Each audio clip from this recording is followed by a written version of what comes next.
نحمده ونصلي على رسوله الكريم اما بعد فقد قال الله تبارك وتعالى كما ورد في سورة الأعراف اعوذ بالله من الشيطان الرجيم بسم الله الرحمن الرحيم وإذ قالت أمة منهم لم تعظون قوما الله مهلكهم أو معذبهم عذابا شديدا قالوا معذرة إلى ربكم ولعلهم يتقون وقال عز وجل كما ورد في آخر سورة الأنبياء وإن أدري أقريب أم بعيد ما توعدون إلى قوله تعالى وإن أدري لعله فتنة لكم ومتاع إلى حين صدق الله العظيم وعن سلمان الفارسی رضی اللہ تعالی عنہ قال قال رسول اللہ صلی اللہ علیہ وسلم لا يرد القضاء إلا الدعاء ولا يزيد في العمر إلا البر رواہ الامام الترمذی رحمہ اللہ رب اشرح لي صدری ويسر لي امری واحلل عقدۃ من لسانی یفقہوا قولی اللهم ربنا الہمنا رشدنا واعذنا من شرور انفسنا اللهم ارنا الحق حقا وارزقنا اتباعه وارنا الباطل باطلا وارزقنا اجتنابه آمین یا رب العالمین۔ حضرات، اگر انسان اس بات پر غور کرے کہ انسانی زندگی کی سب سے یقینی شے کون سی ہے جس میں کسی شک و شبہ کی گنجائش نہیں، زندگی کی سب سے بڑی حقیقت موت ہے جسے ہم بھلائے رکھتے ہیں۔ اگر کسی عزیز کی نماز جنازہ پڑھتے ہیں تب بھی یہ خیال نہیں آتا کہ اس وقت ہم بھی ہو سکتا تھا کہ یہاں پر بجائے ان کے میرا لاشا ہوتا۔ کچھ تھوڑی سی تو ہوتی ہے، قبر میں جب اتارتے ہیں کسی عزیز کو تو کچھ نہ کچھ احساسات کے اندر کچھ حرکت ہوتی ہے، لیکن بس واپس آنے کے بعد پھر آدمی بھول جاتا ہے موت۔ لیکن قرآن مجید نے لفظ یقین استعمال کیا ہے موت کے لیے۔ سورہ حجر کی آخری آیت ہے، حضور سے خطاب کر کے فرمایا وَاعْبُدْ رَبَّكَ حَتَّى يَأْتِيَكَ الْيَقِينُ۔ اے نبی، آپ تو اپنے رب کی بندگی میں لگے رہیے، اس کی اطاعت میں، اس کی فرما برداری میں، یہاں تک کہ موت آ جائے۔ تو سب سے یقینی شے حیات انسانی کی موت ہے۔ اسی طرح اس کائنات کی سب سے یقینی شے قیامت ہے۔ کچھ عرصے پہلے تک جب سائنس آئی تھی، خاص طور پر نیوٹن کا دور تھا، آپ کو یاد ہوگا بہت سو کو جو اصول تھے، میٹر از انڈسٹرکٹیبل، میٹر ڈسٹرائے نہیں ہو سکتا۔ عام گمان یہ تھا کہ کائنات ہمیشہ سے ہے، ہمیشہ رہے گی۔ یہ اس دور کا یہ تھا جو ذہنوں میں تصور تھا، جس کو نیوٹونین ایرا آف فزکس کہا جاتا ہے، فزکس کا نیوٹن کا دور۔ اور ویسے وہ بابا آدم ہے، ماڈرن فزکس کا باپ جو ہے وہ اس میں کوئی شک نہیں، نیوٹن ہے۔ ڈاکٹر مائیکل ہارٹ کی کتاب کا کئی دفعہ تذکرہ میں نے کیا آپ سے کہ تاریخ انسانی کے 100 اشخاص چن لیے جنہوں نے تاریخ کے دھارے کو رخ موڑا، اور ان 100 میں پھر گریڈیشن قائم کی، a selection and gradation of the 100 most influential personalities of human history. Number 1 پر حضور کو لایا، نمبر 2 پر نیوٹن کو لایا۔ یہ ساری جو آپ دیکھ رہے ہیں سائنس کی ترقیاں اور اس کے اکتشافات، انکشافات، ایجادات، یہ سب جو ہے اس کا بابا آدم نیوٹن ہے۔ لیکن نیوٹونین فزکس کے اندر بہت سی خامیاں تھیں جو بعد میں واضح ہوئی ہیں، اور آج کا دور آئنسٹائن ایرا کہلاتا ہے۔ یہ تو اس وقت یہ تھا کہ میٹر انڈسٹرکٹیبل ہے، اب کہتے ہیں نہیں، میٹر تو ڈسٹرائے ہو سکتا ہے، it can change into energy at any time. اور آج تصور یہ ہے کہ اس کائنات کا آغاز بھی ایک خاص وقت پر تھا، بگ بینگ، جس کا ذکر کئی دفعہ میں کر چکا ہوں، اور ایک وقت میں یہ کائنات پھر ختم ہو جائے گی۔ اور عجیب نقشہ سائنس آج وہی پیش کر رہی ہے جو قرآن مجید کی آیت میں ہے کہ اس دن ہم لپیٹ دیں گے آسمانوں کو، یوم نطوی السماء کطی السجل للکتب کما بدانا نعیدھا، یہ جس طریقے سے کہ پھل جھڑی ہوتی ہے ایک، وہ اس طریقے سے پھیلتی ہے پھل جھڑی، تو اس طریقے سے یونیورس پھیلی ہے، اس کی گیلیکسیز جو ہیں پھیلی ہیں، اور پھر یہ ریورس ایکشن اسی طریقے سے ہوگا، یہ لپیٹ لیا جائے گا جیسے کہ پچھلے زمانے میں کتابوں کے تومار ہوتے تھے۔ کتابیں اس طرح کی نہیں ہوتی تھی مجلد جو آپ دیکھتے ہیں، بلکہ یہ کہ ایک کاغذ ہو گیا پورا لکھ لیا، اب یہاں پر کچھ گوند لگایا، دوسرا کاغذ لگا دیا، اس کو طے کر لیا، اب اس کے بعد تیسرا کاغذ یہاں لگا دیا، یہ طے کرتے چلے آ رہے ہیں۔ اس کو اسکرولز کہتے تھے، دی ڈیڈ سی اسکرولز بہت مشہور ہوئے ہیں کہ یہ جو بحیرہ مردار ہے اس کے قریب کی کچھ غاروں میں سے انجیل کے بہت پرانے مینuscripts جو برآمد ہوئے تھے، تو ان کو ڈیڈ سی اسکرولز کہتے ہیں۔ تو یہی ہے۔ بہرحال میں نے عرض کیا کہ انسان کی انفرادی زندگی کی سب سے بڑی حقیقت موت، اس کائنات کی سب سے بڑی حقیقت قیامت۔ قیامت سے پہلے کے بارے میں ایک حقیقت ہے جس پر کہ ہر مسلمان کو یقین رکھنا چاہیے، اور وہ یہ ہے کہ اس قیامت سے پہلے پوری دنیا میں حق کا بول بالا ہوگا۔ اچھا، یہ وہ بات ہے جو دنیا کے اکثر مذاہب میں ہے، اکثر مذاہب میں، اور خاص طور پر جو تین یہ مذاہب ہیں جنہیں ابراہیمی مذاہب کہا جاتا ہے، یہودیت، عیسائیت اور اسلام میں جو صراحت کے ساتھ ہے۔ یہود کے ہاں بھی عقیدہ موجود ہے، عیسائیوں کے ہاں بھی ہے، مسلمانوں کے ہاں بھی ہے، کہ اس سے پہلے، اس کائنات کے ختم ہونے سے پہلے، اس زمین کی قیامت آنے سے پہلے اس پر اللہ کا دین غالب ہوگا، کنگڈم آف ہیون آن ارتھ۔ اور یہی بات حضرت مسیح نے کہی تھی اپنے اس وقت کے جن یہودیوں سے مخاطب تھے، ریپینٹ، توبہ کر لو، for the kingdom of heaven is at hand. اب جو وہ ہے آسمانی بادشاہت آیا چاہتی ہے، وہ آسمانی بادشاہت تھی حضور کا ظہور صلی اللہ علیہ وسلم، جس سے کہ وہ آسمانی بادشاہت قائم ہوئی اور پھر پھیلی کتنے بڑے علاقے میں، لیکن بہرحال پوری دنیا میں نہیں پھیل سکی، وہ کچھ کے اسباب کیا تھے وہ اس وقت میرا موضوع نہیں ہے، لیکن پھیلنا ہے اس کو۔ اس سے قبل کیا ہونا ہے، یہ جو تیسری بات میں نے کہی ہے، اس پر آپ کو یقین ہونا چاہیے، اس لیے کہ احادیث صحیح آئی ہوئی ہے۔ قرآن مجید کا سورہ کبریٰ دلالت کرتا ہے اس پر کہ حضور کو بھیجا گیا غلبہ دین کے لیے، اور بھیجا گیا پوری نوع انسانی کے لیے، تو جب تک پوری نوع انسانی پر دین غالب نہ ہو، حضور کا مقصد بعثت ابھی مکمل نہیں ہے۔ اسی کو اقبال نے کہا تھا، وقت فرصت ہے کہاں، کام ابھی باقی ہے، نور توحید کا اتمام ابھی باقی ہے۔ یہ چمن معمور ہوگا نغمہ توحید سے، ایک وقت آئے گا کہ پورا یہ قرآن جو ہے نغمہ توحید کے ساتھ اس کا جو ہے گونج جائے گا، لیکن یہ کہ ابھی تو نہیں ہوا ہے، نہ ہونا ہے۔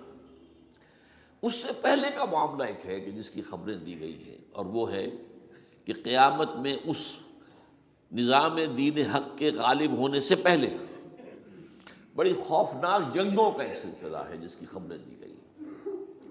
یہ یہود کے ہاں بھی ہیں خبریں موجود، عیسائیوں کے ہاں بھی ہیں، جو بائبل کا آخری باب ہے ریولیشنز آف سینٹ جان، وہ کاشفات یوحنا ترجمہ کیا جاتا ہے، اور حضور کی احادیث میں بھی موجود ہے۔ ملاحم، باب الملاحم، یہ بہت سی کتابوں کے اندر باقاعدہ ابواب ہیں، ایک باب، باب الملاحم، جنگوں کا باب۔ ان میں سے ایک جنگ وہ ہے جسے کہا ہے اس یوحنا کی مکاشفات میں آرمگدان، اور غالباً اسی کو حضور نے قرار دیا ہے الملحمۃ العظمیٰ، عظیم ترین جنگ، الملحمۃ الکبریٰ۔ تو یہ بھی یقینی چیزیں ہیں کہ جو ہونے والی ہیں۔ یہ ملاحم کیوں ہوں گے؟ آپ اس میں اچھی طرح سمجھ لیجئے کہ اس میں ایک تو ہے عذاب اکبر جو آئے گا یہودیوں پر، ایک ہے عذاب اصغر جو آئے گا مسلمانوں پر۔ میں نے یہ آج سے 20 سال پہلے کتاب لکھی تھی، وہ جو مختلف، پہلے تو وہ نوائے وقت کے اندر کالم کی شکل میں شائع ہوئی تھی، پھر یہ کہ موجودہ اور سابقہ مسلمان امتوں کا ماضی، حال اور مستقبل، غالباً اس وقت آؤٹ آف پرنٹ ہے وہ کتاب۔ بہرحال جن کو بھی دلچسپی ہو وہ اسے کہیں سے حاصل کر لیں، لائبریری سے، مکتبے سے مل جائے گی، اور پڑھے اسے۔ یہ 20-22 سال پہلے کی بات ہے، کوئی آج کی بات نہیں۔ تو اس میں ان تمام چیزوں کا میں نے تذکرہ کیا ہے۔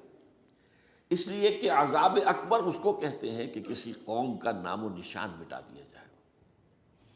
یہ عذاب اکبر آتا تھا صرف ان قوموں پر جن کے طرف رسول بھیجے گئے اور قوموں نے بحثیت مجموعی رسولوں کا انکار کیا، ان پر وہ عذاب آئے۔ اسے عذاب استیصال بھی کہتے ہیں۔ فَقُطِعَ دَابِرُ الْقَوْمِ الَّذِينَ ظَلَمُوا، ان کی جڑ کاٹ دی گئی۔ ایک جڑ کاٹنا ہوتا ہے، درخت کو کاٹنا ہوتا ہے، درخت تو کٹے گا تو پھر دوبارہ جڑ میں سے شاید وہ نکل آئے، لیکن نہیں، جڑ سے اکھیڑ۔ لَا يُرَىٰ إِلَّا مَسَاكِنُهُمْ، یہ عذاب جو ہے اب کسی قوم پر نہیں آ سکتا، اس لیے کہ اب کوئی رسول تو آئے گا ہی نہیں، لیکن ایک قوم پر یہ تاریخ کے قرضے کی حیثیت سے موجود ہے، اور وہ قوم یہود ہے۔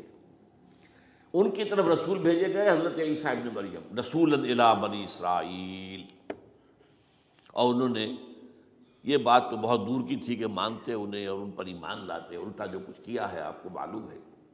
انہیں ولد الزنا قرار دیا، جادوگر قرار دیا، واجب القتل قرار دیا، اور اپنے بس پڑتے سولی پر چڑھوا کر دم لیا۔ حالانکہ بہرحال ہوا یہ نہیں ہے، اللہ نے انہیں اس سے پہلے ہی زندہ اٹھا لیا آسمان پر، دوبارہ وہ آئیں گے بہرحال۔ لیکن اس قوم کے اوپر وہ عذاب جو ہے وہ قرض ہے تاریخ کا، وہ قرض ادا ہوگا۔ حضرت مسیح علیہ السلام ہی آئیں گے دوبارہ، اور ان کے ہاتھوں اس امت کا خاتمہ ہوگا، ایک ایک فرد ختم ہو جائے گا۔ یہ جب میں نے یہ باتیں کہی تھی تو امریکہ میں یہودیوں نے بڑا شور مچایا، میرے خلاف جو ہے ان کی ایک مہم نکلی یہودیوں کی طرف سے کہ اس کی کتابیں وغیرہ، اس کے ویب سائٹ بند کرو، یہ جو ہے اینٹی سیمیٹک ہے، یہ کہتا ہے سب یہودی قتل ہو جائیں گے۔ یہاں پر بھی جو میرے ساتھ ایک ڈائلاگ کرنے کے لیے کوئی 12-13 پروفیسر آئے تھے امریکہ وغیرہ سے، ان میں سے جو یہودی تھا تو اس نے بہت ناراضگی کا اظہار کیا، آپ کہتے ہیں سارے یہودی ختم کر دیے جائیں گے، یہ بات ظاہر بات ہے پیلیٹیبل نہیں ہے۔ لیکن پھر ہمارے ساتھی جو وہاں پر تھے امریکہ میں پریشان ہوئے کہ آپ کے خلاف یہاں پر اب یہ مہم شروع ہو گئی ہے، تو میں نے بتایا کہ یہ تو جو زائنسٹ ہے، جوش زائنسٹ، اور اس کے ساتھ ہے کرسچن زائنسٹ۔ کرسچن زائنسٹ کا رسالہ نکلتا ہے ٹرمپٹ، دی فلاڈلفیا ٹرمپٹ، اس کے مدیر نے خود لکھا ہے کہ 80% یہودی قتل ہو جائیں گے۔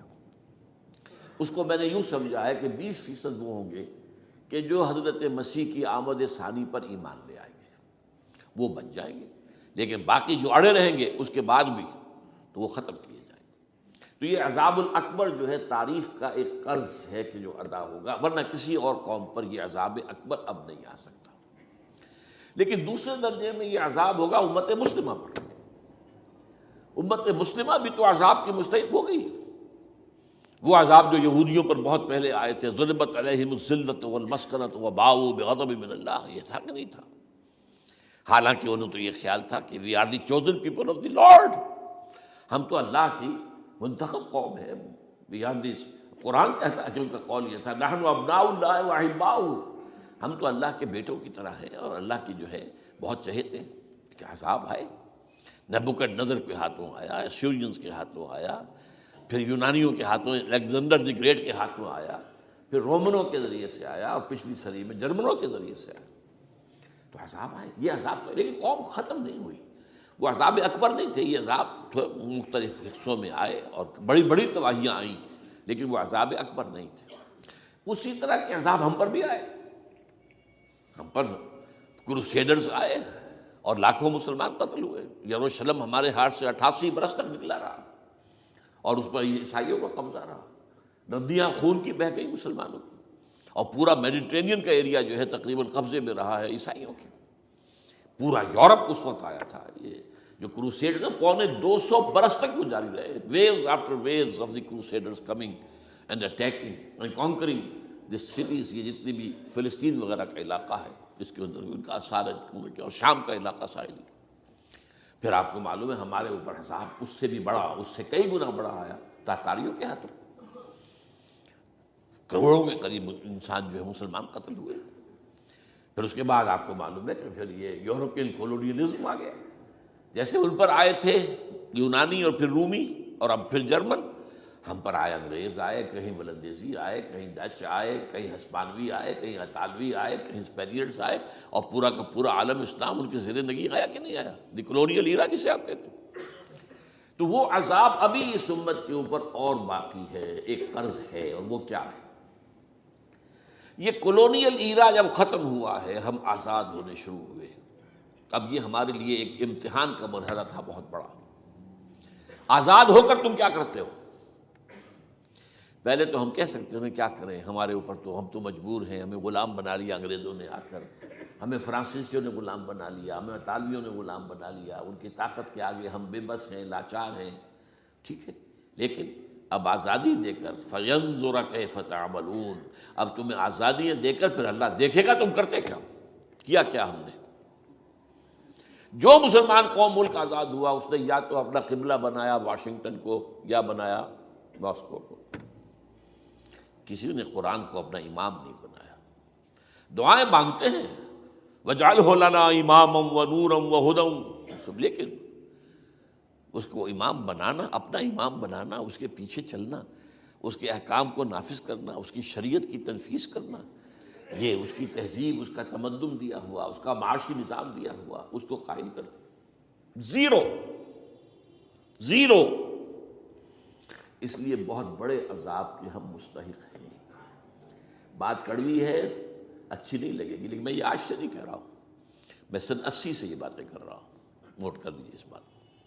البتہ اس میں یہ ہے کہ اس امت کا معاملہ سب کا ایک جیسا نہیں، لیسو سواء، جیسے سورہ آل عمران میں کہا گیا ہے کہ یہ اہل کتاب بھی سب ایک جیسے نہیں، ان میں بھی کچھ نہ کچھ نیک لوگ تھے، امت قائمۃ آناء اللیل، راتوں کو کھڑے رہنے والے، عبادت کرنے والے موجود تھے۔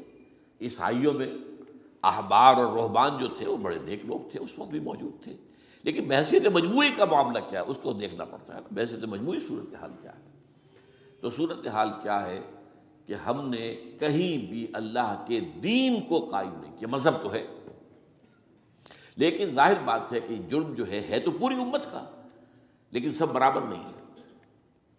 سب سے بڑے مجرم عرب مسلمان، کیوں؟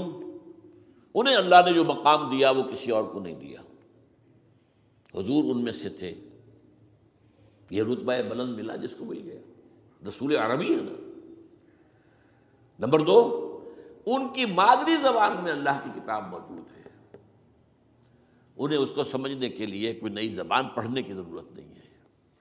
کوئی ہمارے لیے تو یہ صرف پڑھیں، نحو پڑھیں، یہ پڑھیں، وہ پڑھیں، تب کہیں جا کر اپنی آنکھ سے قرآن پڑھیں، ورنہ ترجمہ پر گزارا کریں۔ ترجمہ ظاہر بات انسپائر نہیں کر سکتا آدمی، ترجمہ تو سیکنڈ ہینڈ نالج ہے، جب آپ ترجمہ پڑھ رہے ہیں تو گویا کہ آپ اس مترجم کی آنکھ سے پڑھ رہے ہیں، اپنی آنکھ سے تو نہیں پڑھ رہے۔ لہٰذا یہ سب سے بڑا عذاب تو ان پر آنا ہے۔